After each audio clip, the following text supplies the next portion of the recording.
Olá, Graça, seja bem-vinda à Livraria Letras Lavadas, a este nosso programa O Poeta da Minha Vida. Muito obrigada por aqui estar. Como tudo começa no início, como a poesia ao que hoje nos une, eu pergunto-lhe, há quase 73 anos começava a sua vida. Como recorda os seus tempos de meninice? Olha, em primeiro lugar, muito obrigada pelo convite que me fizeram. Eu recordo os meus tempos de meninice com poesia. Nós somos uma família grande e, apesar dos meus pais terem falecido ambos muito cedo, nós criamos um espírito de união familiar muito grande. E o meu pai sempre gostou de poesia e sempre disse poesia. E, portanto, espontaneamente, às vezes ouço serão, sabe que antigamente não havia televisão, às vezes estávamos a passar serão e de repente ele lembrava-se e dizia de cor, coisa que eu não consigo fazer. Eu não consigo decorar as poesias. Sou capaz de decorar quadros de poesia, mas a poesia inteira não. E o meu pai dizia muito poesia, portanto nós fomos criadas a ouvir poesia. E eu sempre tive uma grande curiosidade pela poesia e sempre li muita poesia.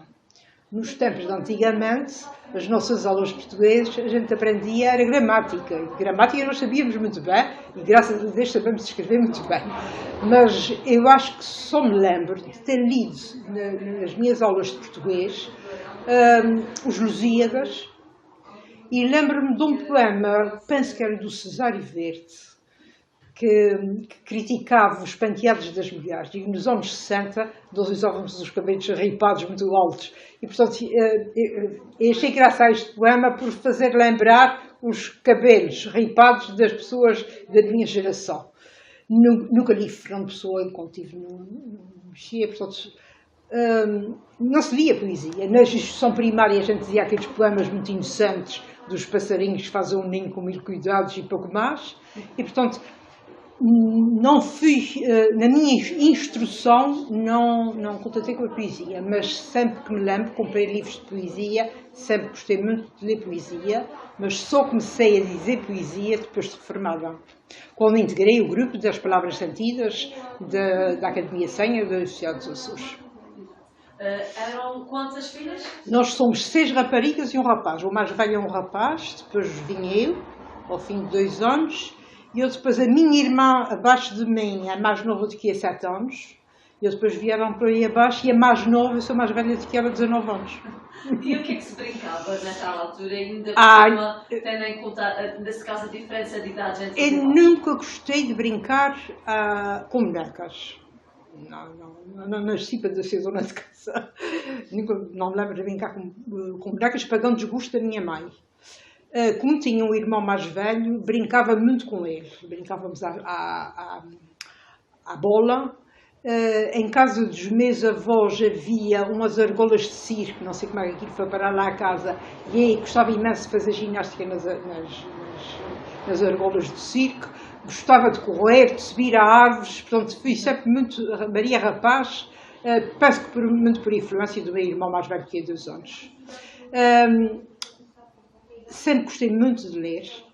Eu lembro-me que no Natal, quando eu fiz 8 anos, não tive nenhum livro de contos e eu chorei imenso. E tive brinquedos, mas eu chorei imenso porque não tinha tido um livro de contos. Portanto, sempre gostei muito de ler desde muito novinha. Li os livros todos da Condessa de Ségur, li os livros da Enid Blyton, os 5. Na altura, os livros 5 eram o paraíso para mim, aquelas aventuras. Havia lá uma Zé, que era a figura que eu gostaria de ser, uma rapariga rapazada que se metia a 1001 aventuras. Então era assim que nós brincávamos. Depois, sempre me isolei muito a ler. A minha mãe até se chateava comigo porque eu não gostava de sair para ficar a casa a ler. Então, sempre li compulsivamente e que me via muito mal, porque eu sempre vi mal desde pequena. A minha mãe achava que havia mal porque lia muito, mas não era. Claro que não era. Portanto, nunca fui de muitas brincadeiras, era muito a leitura. O que é que a motivou a seguir o caminho da enfermagem? Encontrou-o nos livros? Não. Fui para a enfermagem por acaso. Eu sempre fui boa aluna na matemática. E e quando pus em hipótese tirar algum curso, seria um curso de matemática. Acontece que a vida antigamente era difícil e o meu irmão mais velho que eu, em 2 anos, foi 2 anos antes de mim estudar. E aquilo saía-se São Miguel no mês de setembro e voltava-se em julho do ano seguinte. Eu nunca tinha ido a Lisboa e era muito tímida e ia-me de um turno imenso daqui para a universidade, onde eu não conhecia ninguém e, portanto, pus isso de parte. Mas como dava explicações de matemática desde o meu 5º ano,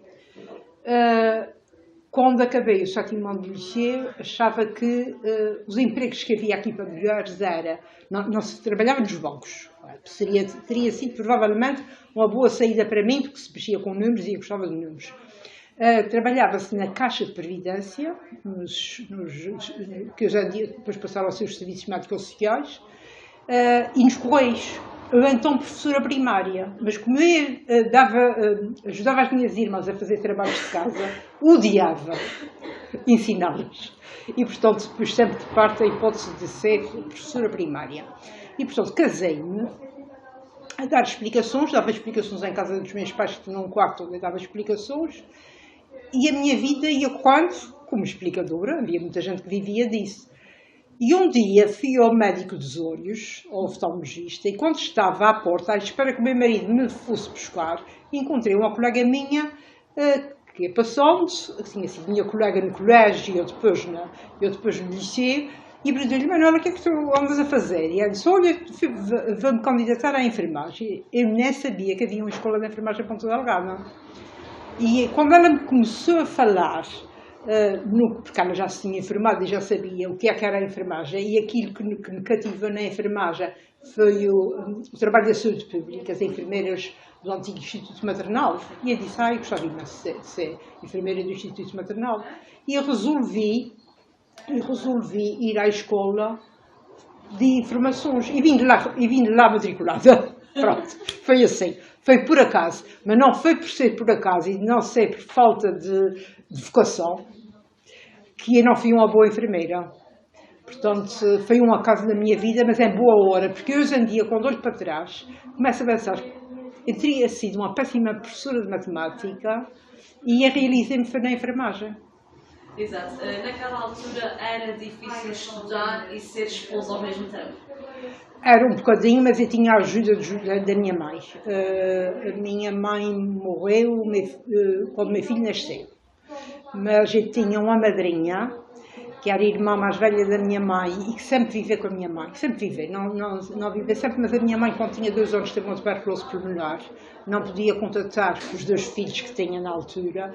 E essa minha madrinha foi viver lá para casa.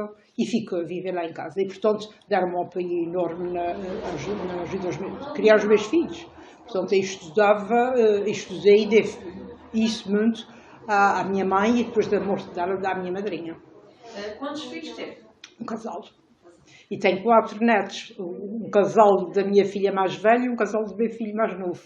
Dividimos isso muito bem. Senhora, a sua primeira atividade profissional foi como enfermeira e educadora. Como é que foi esta profissão e o que era esta profissão exatamente? Bom, a enfermeira educadora era uma enfermeira que ajudava as grávidas e as mães a terem estilos de vida saudáveis e a guiarem as grávidas e as crianças nos cuidados que se tem que ter quando as crianças são pequeninas e quando se está grávida. Mas no Centro de Educação Especial dos Açores era uma instituição modelo, do mais moderno que havia. E quando saí da escola, inscrevi-me no Centro de Educação Especial, no Instituto Maternal, para ir trabalhar para lá, como era o meu desejo. E recebi um convite do diretor, na altura, deste Centro de Educação Especial dos Açores, porque a enfermeira que eles tinham lá tinha emigrado, se eu queria ir para lá. E eu fui. Aquilo que nós fazíamos, nós referenciavam ao Centro de Educação Especial dos Açores crianças ou cegas, ou ombligos, ou surdas, para ir a essa escola. Aquilo era uma escola com internato e eu era a educadora de saúde dessas crianças, tinha intervenção na cozinha, porque elas dormiam, viviam lá e comiam lá. e ia pelas freguesias convencer os pais da importância daquelas crianças serem escolarizáveis, porque elas até ali não eram escolarizáveis, eram sardas e mudas e não iam para a escola. E, portanto, era esse o meu trabalho. Mas eu só trabalhei lá um ano, porque ao fim de um ano a Escola de Enfermagem convidou-me para ir para a escola e eu fui. E pronto, foi só uma experiência de um ano. Ia com as crianças, essas crianças que ainda não estavam no internato, eu ia com elas ao médico da vista. Eu é que acompanhava as crianças ao médico da vista, é que acompanhava a fazer os óculos, vinha muito aqui para o senhor, para o João Mendonça e para o Domingos Vieira, que era lá que elas faziam os óculos, e eu depois dava as vacinas, acompanhava a saúde daquelas crianças. E era importante para si esse trabalho de acompanhamento? Era muito importante, era. Eu gostei bastante.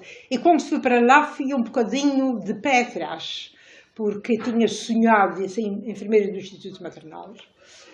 E eu depois, na altura, houve um aliciante para mim, que era ficar em Ponta Delgada, poder ir almoçar a casa, que para mim na altura era importância com 2 filhos miúdos, e ficar em Ponta Delgada. E, portanto, aceitei mais por isso, não porque me tivesse atraído trabalhar no Centro de Educação Especial da SUS. Mas o meu pai dizia uma coisa que fazia muito sentido, que era: não faças aquilo que gostas, mas gosta daquilo que fazes. E isso faz muito sentido, porque se a gente se empenhar, mesmo que à partida a gente acha que não vai gostar daquilo que vai fazer, há sempre coisas boas e a gente tem que implorar essas coisas boas e esquecer aquelas que são negativas, e foi isso que eu procurei fazer ao longo da minha vida. Quando vai para a escola de enfermagem, é para dar aulas ou não, para dar aulas. Para dar aulas. Fui para dar aulas e dei aulas durante muitos anos. Só fui diretora mesmo no fim da minha carreira. Fui para dar aulas, comecei no primeiro ano, a dar aulas no primeiro ano, depois fui para o segundo ano, e quando fui para a escola, disse à diretora, quando ela me fez a entrevista, que havia 2 áreas onde eu não queria trabalhar, que era nas crianças, na saúde infantil e pediatria, e na saúde mental e psiquiátrica.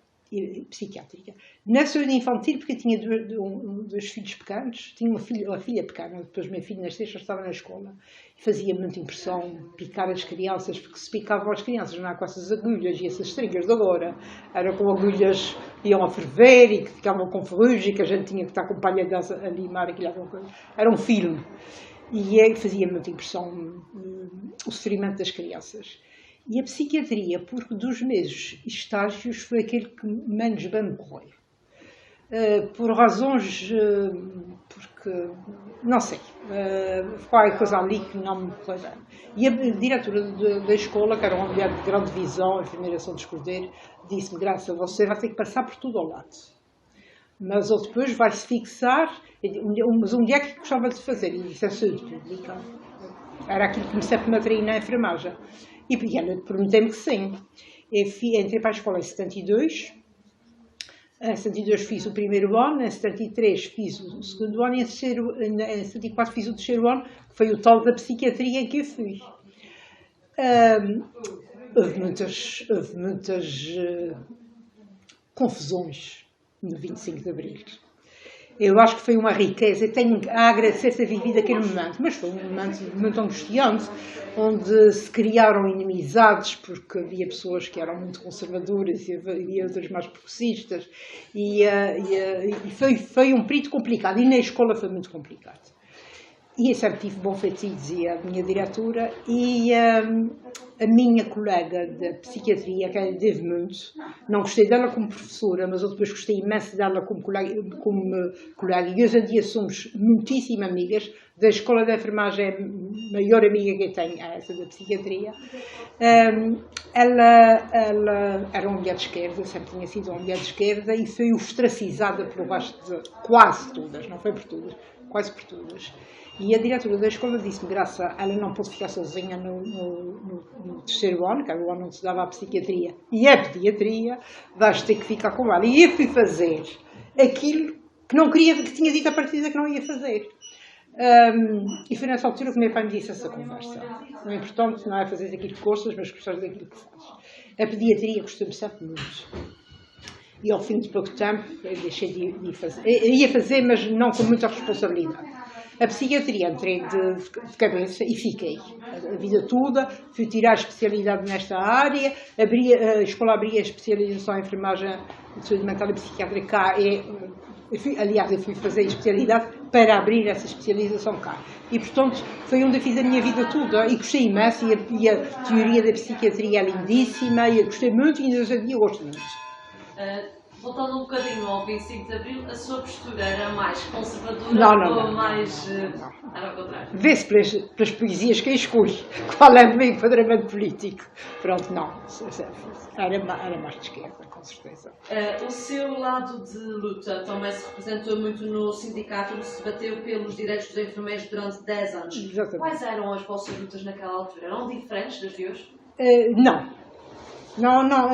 mudou muito.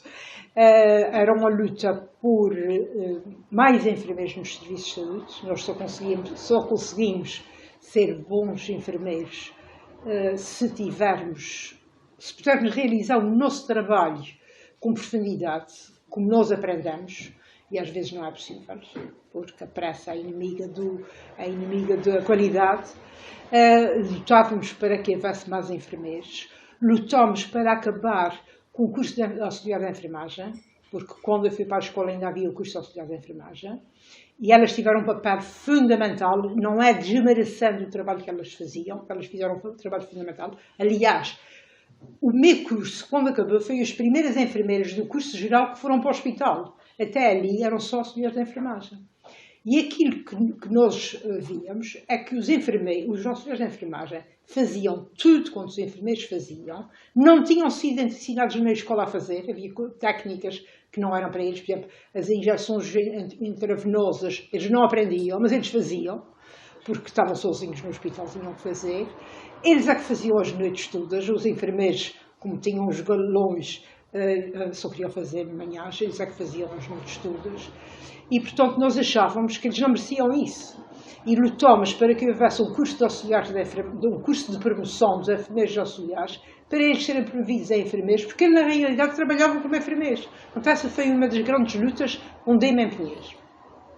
Depois havia as lutas pelos salários, mas é sempre por características pessoais. Eu nunca me envolvi muito nas lutas pelo aumento de salário.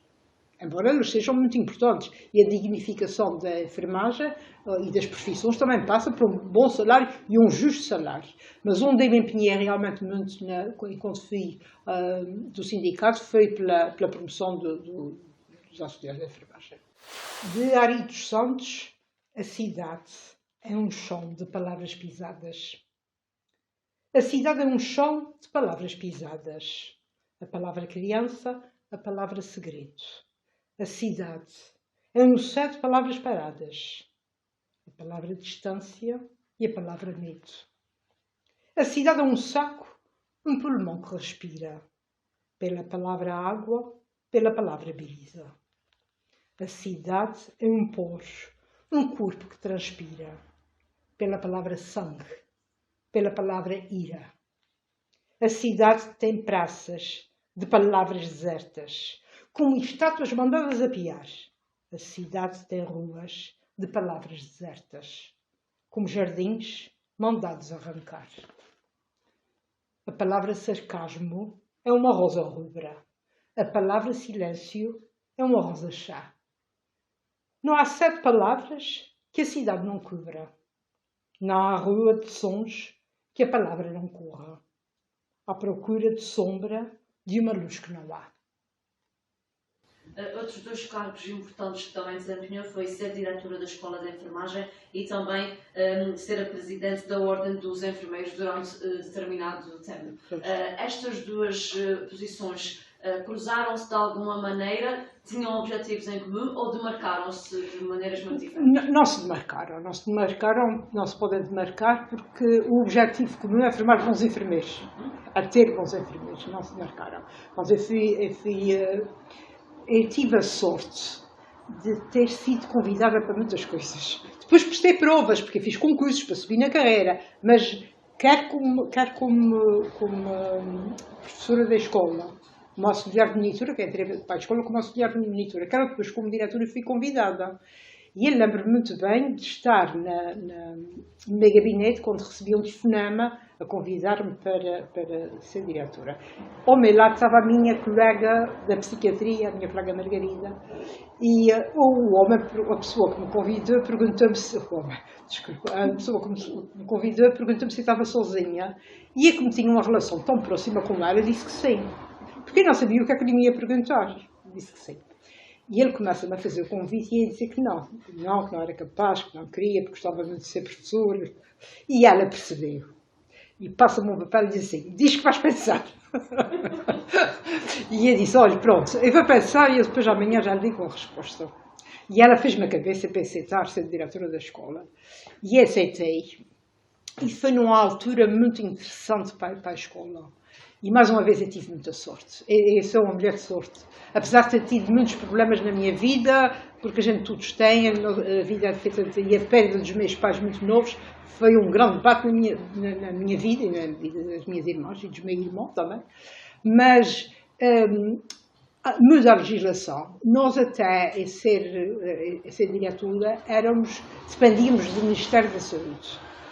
E quando eu fui para a diretora, foi quando a legislação mudou e nós passamos a integrar o ensino superior de Direito e, portanto, passei a ter uma autonomia que as minhas colegas diretoras antes nunca tinham tido, porque dependiam, para comprar um computador, tinham que pedir autorização à Secretaria Regional dos Assuntos Sociais e eu depois ao Ministério da Saúde, de quem nós dependíamos antigamente, e depois da autonomia, à Secretaria Regional dos Assuntos Sociais. Queriam comprar qualquer coisa, era tudo, tinha que se pedir autorização para tudo.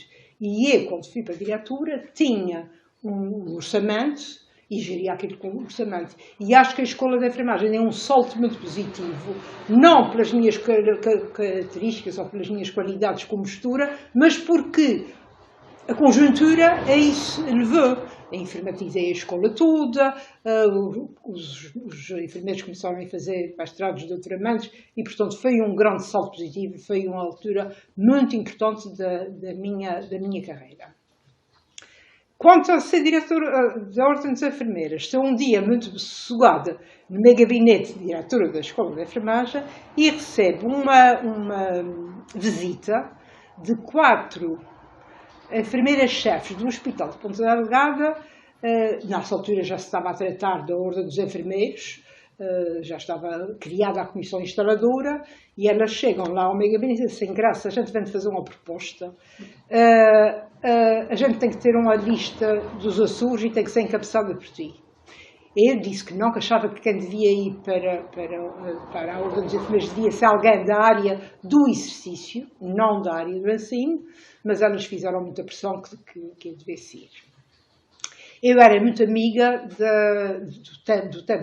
do sindicato da enfermeira Augusta Sousa, que hoje já apareceu no telejornal e já escreve um artigo para o jornal por causa das polémicas da Ordem. E a Maria Augusta também me telefonou a dizer que estava contente comigo para integrar os órgãos da Ordem. E disse, olha, tem graça, a semana passada vieram aqui um grupo de enfermeiros, é isso mesmo, tens que ir para a frente. E eu organizei as primeiras listas com um cuidado extremo. Eu comecei a perceber uma mulher de números. Fiz as proporções para ter representatividade dos sexos. As minhas listas tinham muito poucos homens e eles quiseram, os meus antigos alunos queriam matar porque tinham muito poucos homens. Mas eu fiz a proporção. Nós temos 80% mais de 80% de enfermeiras que tínhamos na altura e só tínhamos, não chegava a 20% de homens. E eu fiz a proporção. Portanto, eles eram muito menores. Fiz a proporção em termos de saúde pública e hospitalar e ensino. Portanto, havia pessoas do ensino, da vida hospitalar e da saúde pública nas proporções em que elas existiam. E não tive pessoas de todas as ilhas, porque era impossível funcionar uma ordem com imensos órgãos, pessoas das FLUs, do curso de São Jorge. E, portanto, tivemos enfermeiros da Terceira, do Faial e de São Miguel. E, portanto, E as coisas correram bem. Lembro-me que fui-lhe entregar a minha candidatura. Fui a uma reunião de diretoras e aproveitei para levar a minha candidatura à Comissão Instaladora. E a minha candidatura foi muito elogiada porque aquilo ia tudo certinho, não falei nada. Porque eu gosto quando faço as coisas bem feitas. Valer, não faço as coisas sem me segurar bem. Portanto, aquilo ia tudo direitinho, impecável e, portanto, e foi assim. Foi um desafio enorme, foi de uma coisa que se tenho grande satisfação na vida profissional foi ter sido educadora, professora e ter sido membro da Ordem, porque nós começamos a funcionar do nada. A Comissão Instaladora que tinha funcionado cá tinha um quarto alugado, ali na Rua Marquês da Praia, com uma máquina fotocopiadora que era do hospital, tinha emprestado. As mesas e as cadeiras as secretárias e as cadeiras eram do hospital. Tínhamos uma funcionária a meio tempo. E eu criei uma instituição, uma ordem, com casa, com equipamentos. E pronto, e foi um desafio muito grande. Eu gosto de ser criativa, eu gosto de criar. Não é ser criativa no sentido da arte, mas é ser criativa no sentido de criar coisas, fazer coisas. Entusiasmo muito e esqueço que me canso, sabe? Não me canso porque estou tão entusiasmada que não me canso. Esta é uma perspectiva realmente muito interessante. Tendo em conta este seu ser criativo e de incentivo a fazer sempre mais e mais, como é que era a gestão do meio familiar, da atenção que tinha que dar aos filhos, nesse caso também ao marido, com estes cargos tão importantes? A minha filha dizia muitas vezes que ele tinha estado na vida dela nos momentos mais importantes. E os exemplos que ela dava era, quando ela tinha feito 18 pontos, eu não estava cá, São Miguel. Mas eu fiz uma festa quando cheguei. E quando ela foi escoteira, e quando ela foi jurar, eu também não estava em São Miguel, eu também não fui. De resto, a gente ia conciliando, sempre com a ajuda das minhas irmãs, da minha madrinha, depois a minha mãe morreu, e portanto não podia ajudar, mas sempre do meu pai, da minha madrinha, que foi fundamental, e das minhas irmãs. E o filho fazia algum tipo de queixa? Não, o filho não fazia queixa. Quando eu ia muitas vezes para reuniões, saía, porque a escola sempre foi uma escola muito qualificante. Sempre foi, e ainda antes de ser diretora, sempre foi uma escola qualificante. Então a gente ia a muitas formações fora. E quando eu ia à formação, o meu filho ficava muito choramingas porque ia ficar. E a minha filha, que sempre foi muito pragmática, como a mãe, dizia assim, não sejas tolo, ela depois vai trazer coisas, porque quando ia, trazia coisas para eles, claro, para os compensar um bocadinho da minha ausência. E o meu filho dizia, eu não quero que ela me traga nada, eu quero que ela venha depressa. E eu depois, quando eu dizia, Pedro, o que é que queres que a mãe traga de Lisboa? E ele dizia, eu não quero que a mãe gaste dinheiro comigo, eu quero que a mãe desfoque todos os dias. E acho que ainda tive, mais ou menos, a vida toda. A vida toda. Sim, esta fase dura bastante. Exatamente, a vida toda. E nessa altura conseguia ler? Li sempre. Nunca fui para a cama sem ler. Não, é o meu comprimido para dormir. Hoje em dia já não consigo ler na cama porque tenho muitas dificuldades de leitura. Aliás, hoje em dia escolho os livros não pelo que eu gosto, mas pelo tamanho da letra. Se a letra é grande, eu compro. Há um livro que gostava imenso de comprar, de Michelle Obama. Sim. Gostava imenso de ler aquela biografia, mas as letras são tão pequeninas, eu não li. Não comprei. A sua apresentação aconteceu em 2003. Sentiu necessidade de parar ou se dedicar a outras atividades? Não senti necessidade nenhuma de me parar, até porque nunca teve nos meus horizontes reformar-me cedo. Eu sentia prazer no trabalho. Eu nunca fui para o trabalho chateada. Há pessoas que dizem que chatice, segunda-feira tenho que ir trabalhar. Isso nunca me aconteceu, porque eu sempre gostei muito do trabalho que fazia. Acontece que eu tive um problema grave de olhos no mês de março de 2002. Fui operada em Lisboa, uma operação que demorou algum tempo em Lisboa, até puseram um gás no olho e não podia viajar de avião enquanto tivesse o gás, depois aquilo complicou-se. Enfim, eu só consegui vir para cá em junho. E em junho retomei o trabalho. O médico tinha-me dito em Lisboa que ao fim de um ano ia ter uma catarata naquele olho, porque tinha sido uma intervenção muito pesada e que o olho ia defender-se, criando uma catarata e ia ter que ser operado a catarata. Acontece que no mês de agosto eu já não via nada do olho que tinha sido operado. E o Dr. Girardi, marquei consulta com o Dr. Girardi para me operar a catarata e fiquei a operação marcada para setembro. Entretanto, houve necessidade de alterar a data da operação. O Dr. Girardi cancelou a operação e passou para a semana seguinte, e a filha de Lisboa, porque havia uma homenagem a uma enfermeira muito importante, que era uma pessoa que gostava muito e que tinha sido muito importante para a enfermagem. Foi a primeira doutora em enfermagem que nós tivemos em Portugal, e portanto ela ia-se apresentar, fez os 70 anos, ia-se apresentar e nós fizeram uma homenagem. E eu fui. E tinha a minha neta pequenina, e quando ia a Lisboa ficava em casa da minha filha. E quando saí do carro, comecei a ver que estava vendo muito pouco nítido. E comecei a limpar os óculos, tirei um lenço para limpar os óculos e continuava a ver muito pouco nítido. E não estava reconhecendo o caminho e comecei a ficar ansiosa, porque estava vendo que alguma coisa de grave estava a acontecer. E quando o táxi parou, eu saí do táxi e encontrei uma colega logo que estava chegando também. Fui com ela até ao anfiteatro onde estava a decorrer a intervenção, e quando entrei, não vi nada, não conhecia as pessoas que estavam, nem conhecia as pessoas que estavam na mesa, sentei-me logo nas primeiras cadeiras da frente, e a minha colega tinha vindo comigo subir, e não lhe disse o que é que estava a passar. E quando aconteceu aquilo, eu disse: eu tenho que sair daqui, tenho que ir telefonar. Não havia telemóveis ainda na altura. Eu não tinha telemóvel na altura, não sei se já havia, mas eu não tinha telemóvel ainda na altura. Esperei de ver alguém que eu conhecesse. Por acaso foi a enfermeira Augusta Sousa, que me veio cumprimentar cá abaixo, e disse: Maria Augusta, estou a ver, tu vais-me levar até ao telefone. E ela levou-me até ao telefone, liguei para a clínica, o médico que me tinha operado estava para fora, marcaram uma consulta para as 7 da tarde.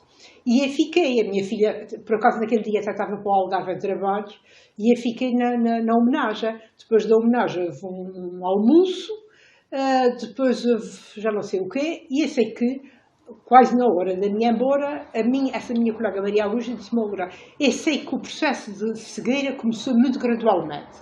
Eu sei que na hora do almoço eu sentei-me à mesa e ainda conseguia ver as pessoas que estavam na minha frente, e quando eu almoçava havia ninguém, havia sombras. E eu sou uma pessoa muito calma, as pessoas não se aperceberam da gravidade, elas que não estavam vendo, não se aperceberam da gravidade. E essa Maria Augusta chegou ao pé de mim e disse: Graça, o Marrucho mora ao pé das Torres de Lisboa, onde era que ficava a clínica, ele dá-te boleia para lá. E ela foi-me levar ao carro dele. De braço dado, foi-me levar ao carro dele. E ele chegou lá e deixou-me à porta. E quando nós tínhamos que andar um bocadinho para entrar, e quando saí, fiquei à porta e disse: não sei para que lado é que eu vou agora. E vi passar uma pessoa e disse: olha, eu estou com um problema de cegueira, há aqui uma clínica e é preciso que me vão levar lá. E havia uma pessoa, uma senhora, que me foi levar à porta da clínica. E quando cheguei ao elevador, fui carregando e ia abrindo. Foi kafkiano. Foi kafkiano na minha série. Bom, mas isso é que me fez correr mal a operação do olho esquerdo. Eu não vejo do olho esquerdo. E correu mal, e o médico nunca me quis operar a catarata do olho direito enquanto eu não melhorasse, não fizesse. Portanto, em 3 meses eu fui operada 5 vezes com anestesia geral. E portanto, em dezembro era o Natal, e eu quis vir para passar o Natal a São Miguel, e vim passar o Natal. E há uma colega minha que me liga no dia de Natal para me dar já boas festas, e disse: Graça, tu vais-te reformar, não vais? E eu disse: já não estou pensando nisso, porque assim, eu não sabia se voltava a ver. E eu disse: eu não estou pensando nisso. A Graça, tu abre os olha, que foi na altura que a Manuela Ferreira Leite era ministra das Finanças, e começaram os cortes nas reformas. E ela disse: olha, que vai entrar uma lei em janeiro, e que tu, se reformares nessa altura, vais ter uma quebra muito grande na tua reforma. Não é melhor pensar nisso. Eu disse: Margarida, e não estava pensando em reformar, mas realmente, se eu não posso ver, era uma boa oportunidade. E, portanto, guardei para o dia 31 de dezembro para pedir a minha reforma. E pedi a minha reforma no dia 31 de dezembro. Depois fui operada em janeiro, à catarata. O médico viu que daquele olho já não havia mais nada a fazer para uma catarata e recuperei a visão, mas nos primeiros dias, o corpo humano realmente é extraordinário, porque nos primeiros, tive 2 anos sem que pegar no carro, eu não conseguia pegar no carro. Mas depois a gente vai se adaptando, eu penso que há adaptação às dificuldades de visão, porque eu não estive melhor do que eu via na altura, muito antes pelo contrário. É a capacidade de adaptação, a força de vontade, tens que ser. E quando comecei a pegar no carro, o meu marido ficava muito zangado, eu ia da minha casa, que eu moro na Feijão de Baixo, ao Sol do Mar, e vinha. Era o caminho que eu fazia. Depois houve um dia que eu já começava a ir para a Ordem dos Enfermeiros, ficava mais à frente. No princípio, o meu marido é que me ia lá levar. Depois eu disse, não, eu vou começar a levar o carro, eu já conheço o caminho. E, portanto, foi assim que eu recuperei a visão. Já tinha pedido a reforma, esperei pela reforma, veio sem problema nenhum, pois eu tinha uma qualidade visual de minuto, como ainda hoje em dia tenho. Sendo uma mulher tão ativa, como é que se encara este problema que naturalmente traz limitações? Na altura que estava cega, em casa da minha filha, passava às tardes a ouvir televisão, nem sequer rádio, porque a minha filha não tinha rádio em casa, era televisão, a ouvir só. E comecei a pensar, bom, eu tenho que fazer alguma coisa para o futuro. O que é que eu vou fazer? Aprender braille. Pronto. Ficou logo na minha cabeça que eu ia aprender braille. Eu gostava muito de ler e não imagino a minha vida sem ler, eu vou aprender braille. E eu depois comecei a pensar o que é que eu podia fazer. E pensei logo a fazer voluntariado. E então o meu voluntariado mudava de dia para dia. Um dia eu ia ajudar as mães na amamentação. Porque há uma grande rejeição da amamentação. Havia, hoje em dia já muito menos. As camadas dos mais jovens hoje em dia já amamentam muito bem. Naquela altura ainda não amamentavam as crianças. Ajudar as mães a ser amamentadas. Para o puerpério e para as pés das camas delas, ajudá-las a dar mamão aos pequenos. Isso é uma das coisas que eu tinha em mente. Outra coisa que eu tinha era ajudar as pessoas a morrer. Ajudá-las no processo de morte. Há uma coisa que me faz muita impressão, é que a morte é o último tabu que a gente tem. Hoje em dia já se fala de tudo, mas da morte ainda há uma relutância muito grande a falar da morte. E eu acho que as pessoas, quando vão partir, têm o direito de saber que vão partir. E eu acho que elas sabem, elas não têm como quer falar sobre isso, porque ninguém quer falar sobre isso. Nem o próprio pessoal de saúde quer falar sobre isso. Porque eu vou morrer. Não vai nada morrer, vai ficar boa. E eu acho que a gente devia ajudar as pessoas a morrer. Permitir que elas falassem nos sonhos que tiveram, naquilo que não concretizaram, naquilo que elas querem dizer aos outros, que nunca tiveram a oportunidade de dizer. E, portanto, era isso. Portanto, como vê, na minha cabeça havia muita coisa que podia ajudar.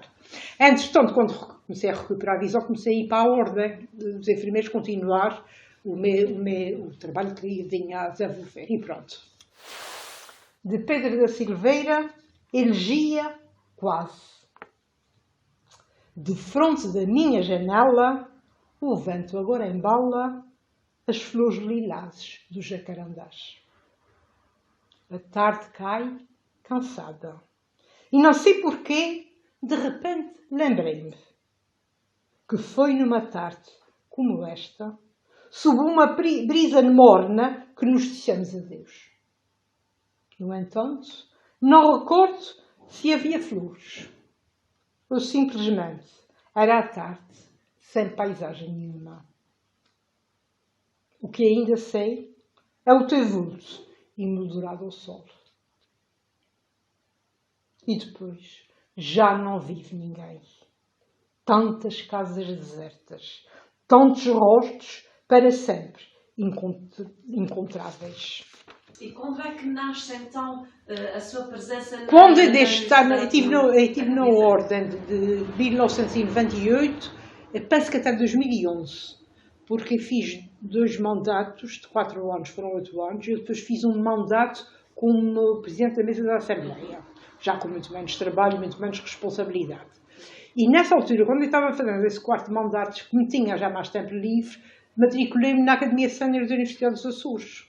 E pronto, e foi aí que nasceu o gosto pela poesia, pelo teatro. Eu fiz a minha estreia no teatro aos 65 anos, nunca tinha feito teatro antes.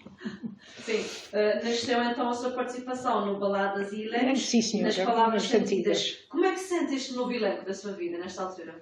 Foi ótimo, foi ótimo.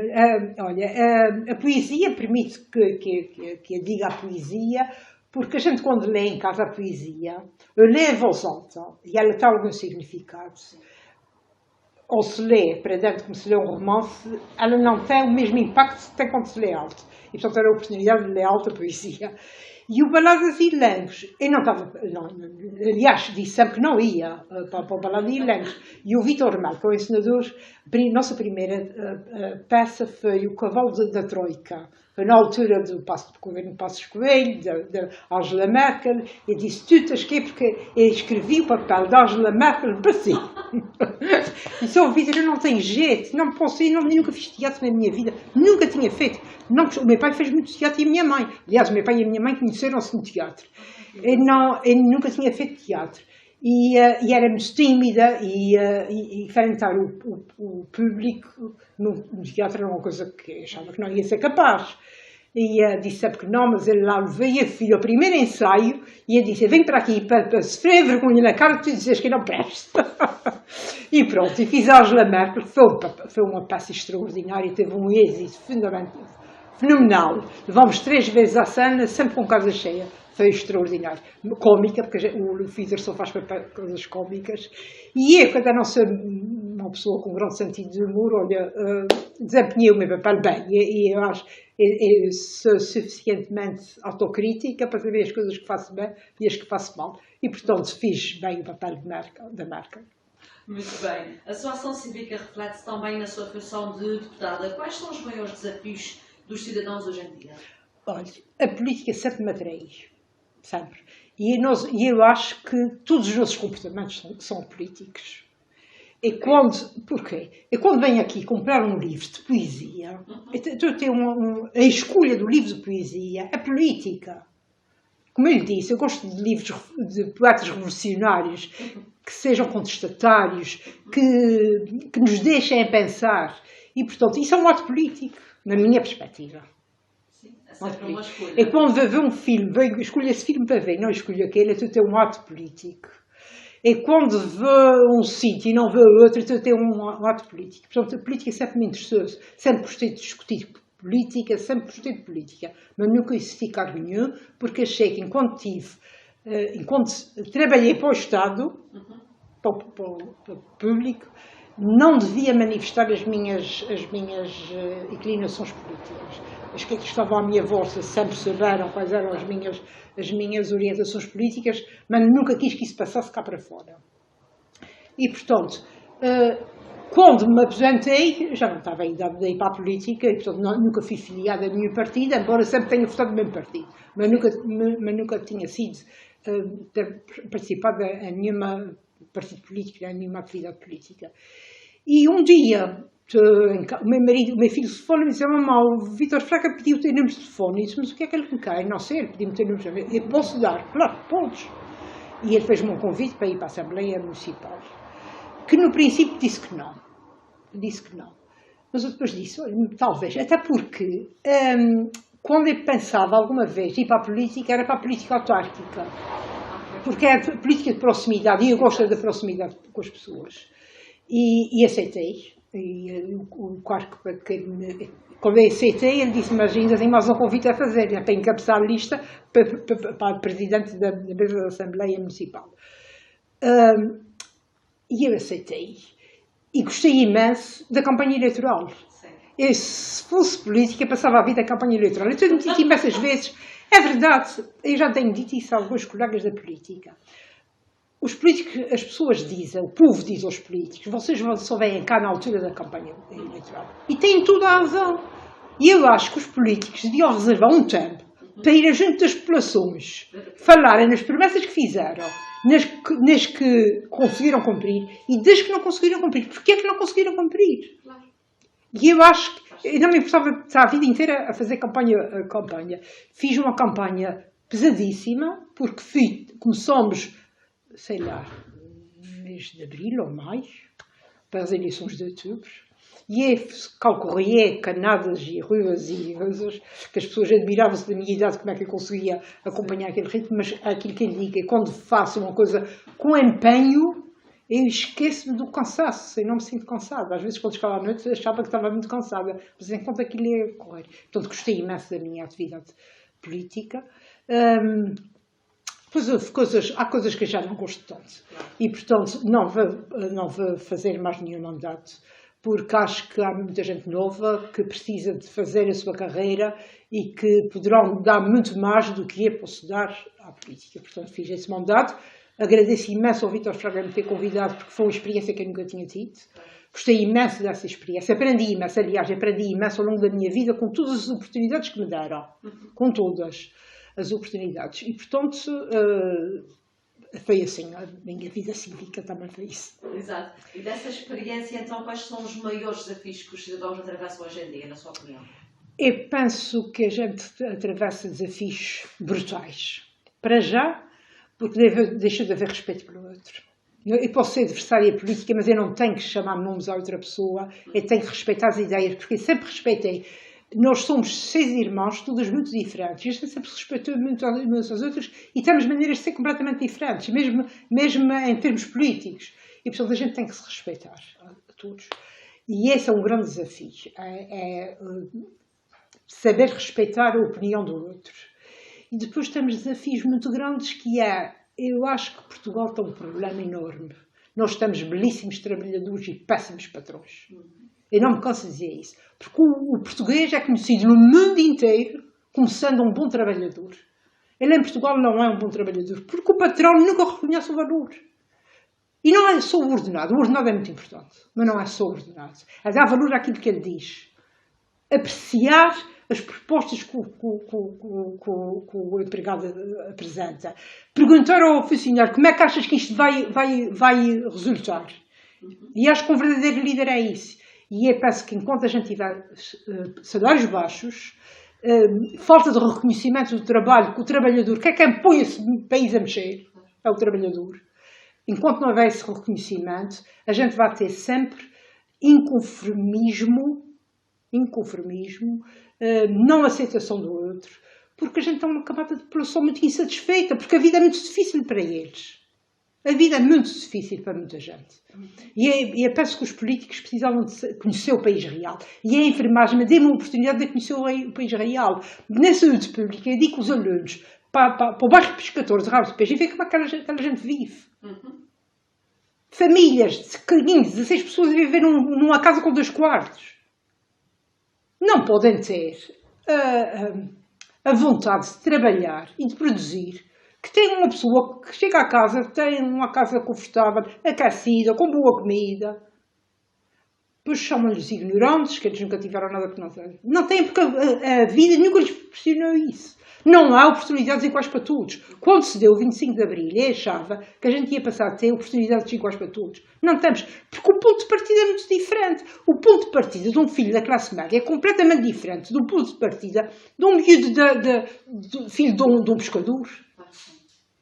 O background que cada um tem é muito diferente. E nunca se valoriza o background do filho do pescador que sabe imenso, sabe pescar, sabe coisas que eu não sei. Sabe, veja, o tempo nas nuvens. Mas isso nunca é valorizado pelos professores. Mas é muito valorizado o menino que já foi à Bélgica, já foi à Suíça, já foi às Caraíbas e já foi aqui, já foi ali. Esse menino é muito valorizado porque tem uma cultura muito grande. Porque teve sempre livros para ler. Porque os pais sabiam ler, gostavam de ler, incentivavam a leitura, davam-lhes livros para eles lerem. Quantas pessoas nunca tiveram um livro em casa? Não têm livros em casa. Portanto, não se pode pedir muito mais.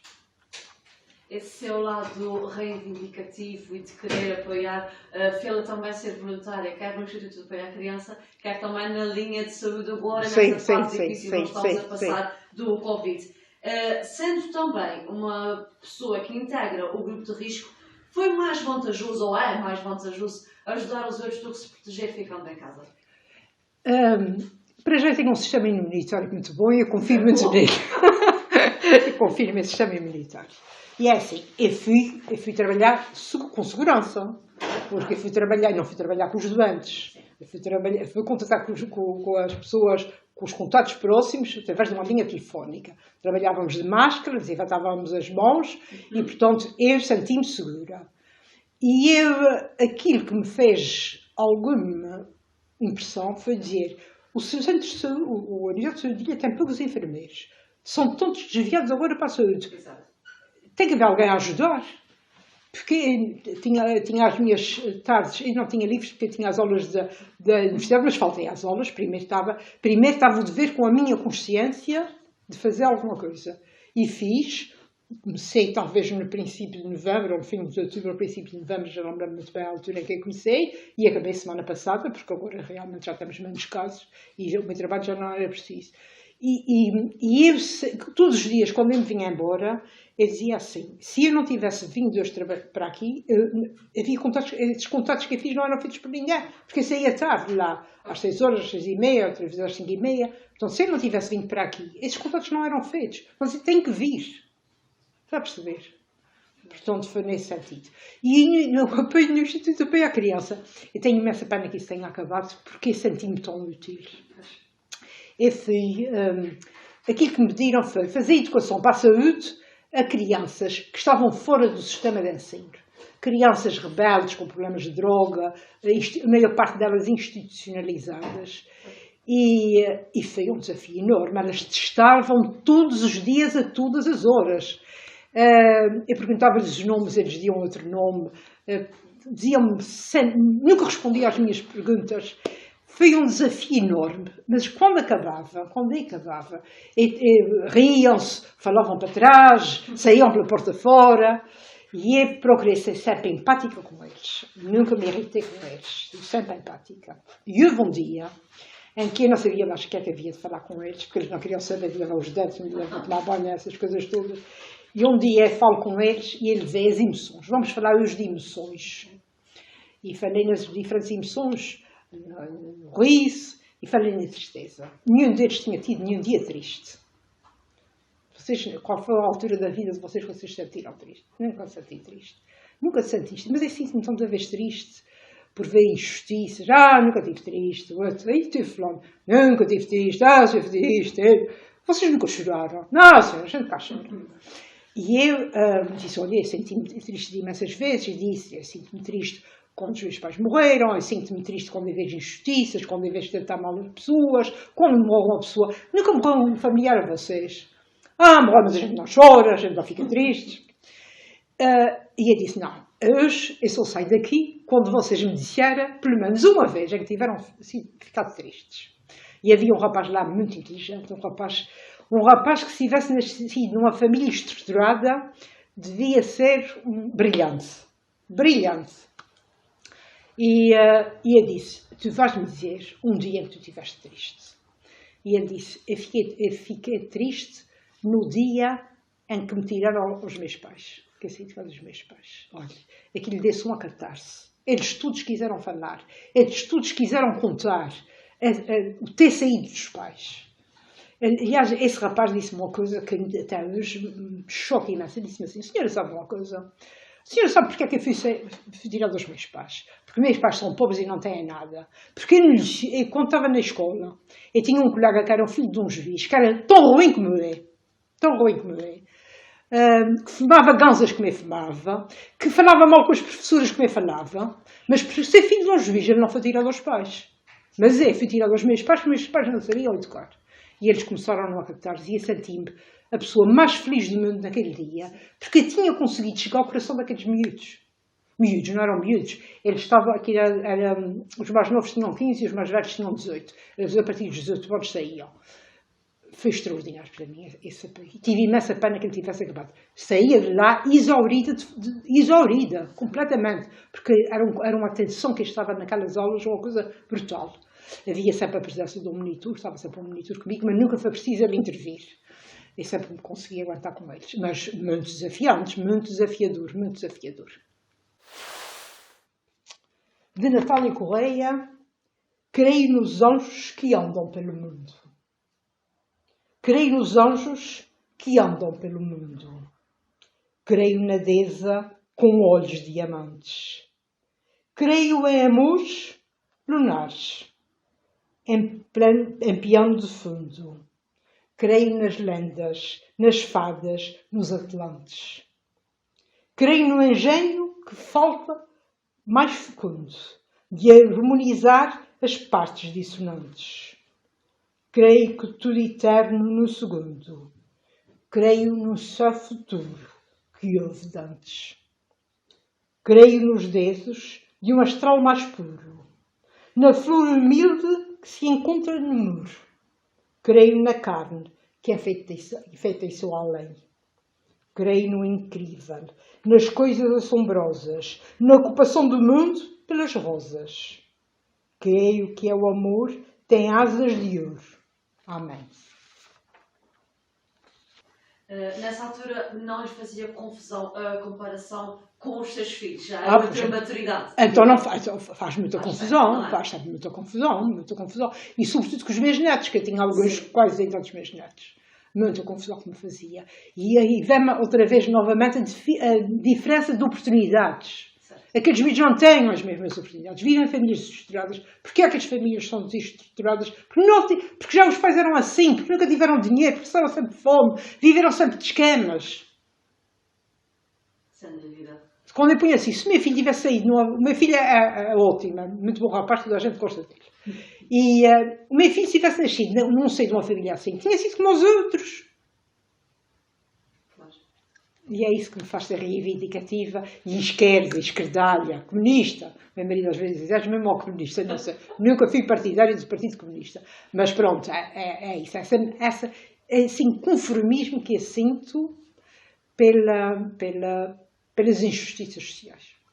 Nos momentos que passou naturalmente ao longo da sua vida, uns mais tristes, os mais alegres, como todos nós, a poesia sempre esteve lá. E tem naturalmente os poetas da sua vida. Qual foi o poeta ou o poema que se encontrou ou que se cruzou no seu caminho e que ajudou a ultrapassar momentos de maior tristeza? Eu não sou mulher de tristezas. Eu tenho momentos de tristeza quando acontecem coisas que a gente fica triste. Claro. Mas eu dou sempre a volta por cima. Eu sempre procuro as coisas positivas. Eu venho contar uma história, sabe? Já vi que quando falo não me calo. Eu e mais uma colega fomos uma vez a Lisboa, no mês de dezembro, a um congresso. E na altura, as ajudas de custo eram pequeníssimas, não dava para a gente ir para um hotel. E a gente fui para um lar de enfermeiras no Hospital Santa Maria. Ali na Seca tinha a escola de enfermagem, tinha um lar, e eu fui para este lar com essa minha colega. E o congresso decorreu na aula magna da Universidade de Lisboa, que fica ali ao pé do Hospital Santa Maria. Só que a gente para ir para o congresso não ia chamar um táxi, porque ele ficava mesmo ali. A gente ia a pé. Claro que chovia imenso. A gente chegava lá com os chapéus todos molhados, as calças sujas da lama, porque a gente atravessava o campo de jogos da universidade para chegar mais depressa à aula magna. Quando a gente regressou, a diretora da escola, então, Graça, como é que correu? Gostei imenso, isso, assim lá. Porque eu falei nos aspectos positivos que o congresso tinha tido, que eu tinha gostado muito do congresso. Quando chegou essa minha colega que tinha ido comigo, então, Valfina, como é que foi você? Não devia ter dito, não, raspa. Como é que foi a ida? Senhora, nem me falo. Choveu imenso, os sapatos também. A gente chegava à casa e tinha que ir para os sapatos. E só apresentou os aspectos positivos. E a enfermeira São José disse assim, e se não conhecesse vocês, jogava que vocês estão indo para sítios diferentes. Porque eu valorizei os aspectos positivos e ela valorizou os negativos. Por isso, eu procuro sempre valorizar os aspectos positivos. Muito bem. Então, reformulo a pergunta. Qual é o poeta da sua vida e que companhia é que ele fez ao longo deste curso? Eu não posso eleger um poeta preferido, porque eu tenho muitos poetas preferidos. Eu estava aqui a dizer para aí abaixo e nunca mais me calava. Gosto muito do Fernando Pessoa. Gosto muito do sarcasmo do Fernando Pessoa. Ele é muito sarcástico, cínico. Ele usa as metáforas como ninguém. Ele usa muito bem, eu gosto muito das metáforas dele. E gosto muito dos poemas onde ele critica a sociedade. E posso dizer que o poema que eu mais gosto dele é o poema Linha Reta, em que ele se desvaloriza, e diz, mas eu sou sozinho, mas ninguém, nunca, as pessoas já puderam sofrer enxovalhos, traições, mas serem ridículos nunca foram. Ninguém nunca foi ridículo na vida. E ele é ridículo muitas vezes. E, portanto, é um poema que eu gosto muito do Fernando Pessoa. Sei lá, gosto de muitos outros. Gosto imenso da tabacaria. Aliás, dos heterónimos do Fernando Pessoa, o que eu gosto mais é do Álvaro de Campos. Porque é esse que tem as características que eu acho que revejo em mim. Não sou capaz de escrever poemas, mas tem essas características reivindicativos, inconformados, críticos sociais. E, portanto, é esse um poeta. Eu gosto muito da Natália Correia, porque foi uma mulher muito à frente do seu tempo, uma grande lutadora pelos direitos dos homens, pelo direito das mulheres. Gosto muito do poema dela, A Defesa do Poeta, porque ela escreveu na década de 66, aquela antologia dos poemas eróticos e satíricos, e foi levado ao tribunal, e esse poema foi o que ela escreveu, passou a defesa em tribunal. Depois o advogado dela disse: olha, não faças isso, que isso vai levar a pena em vez de aliviar. O outro poeta, o Ari dos Santos, que é muito conhecido pelas suas canções. Ele fez canções muito conhecidas. Todos nós lembramos, aliás, os festivais da canção, ele ganhou a maioria das canções dele, ganharam a maioria dos festivais da canção. Mas eu gosto muito, e ele tem um poema extraordinário, que é As Portas que Abriu. Eu nunca disse esse poema, porque é um poema muito grande, e o Ari dos Santos diz-lhe como eu nunca o iria dizer. E está no YouTube, e portanto quem quiser vai ver. É uma autêntica história do que era o Portugal do Estado Novo, e das razões que levaram ao 25 de Abril. Esse poema é lindíssimo, lindíssimo, gosto muito dele. Gosto muito do poeta original, sei lá, gosto imenso de muitos poemas dele. Gosto da Sofia de Melbreiner. Gosto do Pedro da Silveira. Foi um poeta que esse livro. Eu não conhecia esse poeta. Já tinha ouvido falar nele, mas nunca tinha lido nenhum poema dele. E um dia vi aqui à livraria, vi esse livro, fui ao mar buscar laranjas, achei o título curioso, Colher laranjas no mar. E comecei a folheá-lo e comecei a ver que os poemas me diziam muito. E é fabuloso. Eu acho que ele descreve aqui a alma açoriana como nenhum outro. Ele é um profundo conhecedor da alma açoriana, das dificuldades do povo açoriano, sobretudo das ilhas mais pequenas, da resiliência do povo açoriano, dos fenómenos da imigração, do espírito aventureiro, que ele fala aqui nos poemas dele, do espírito aventureiro. É um livro, um manancial de boa poesia, esse livro. Eu aconselho todos os açorianos a comprarem esse livro, porque ele realmente é extraordinário. Muito, muito, muito, muito bom. E pronto, são esses os poemas da minha vida, sei lá.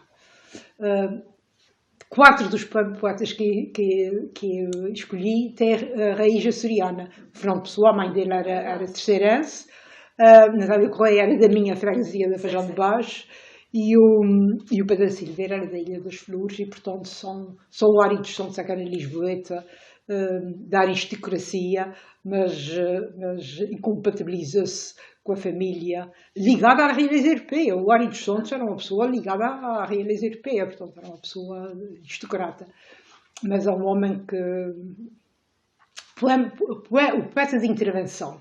Antigamente havia muitos poemas de intervenção, e acho que o Ari dos Santos utilizou a palavra como nenhum outro para combater o Estado Novo. Sim, certamente que a poesia acompanhará sempre a Graça ao longo da sua vida, como até agora tem feito, e a todos nós que certamente procuramos um alento e uma forma de sermos melhores e mais felizes. Muito obrigada por ter estado aqui connosco. Até à próxima e continua a ler e a falar connosco sobre poesia. O prazer é meu. Enquanto tiver olhos para ler, eu vou ler. Espero ainda para alguns anos. Vai ter, se quiser. Obrigada. O poeta é um fingidor que finge tão completamente que chega a fingir que é dor. A dor que realmente sente. E os que leiam o que escreve, na dor lida sentem bem, não as duas que ele teve, mas só a que eles têm. E assim nas recalhas da roda gira a entreter a razão esse comboio de corda que se chama coração.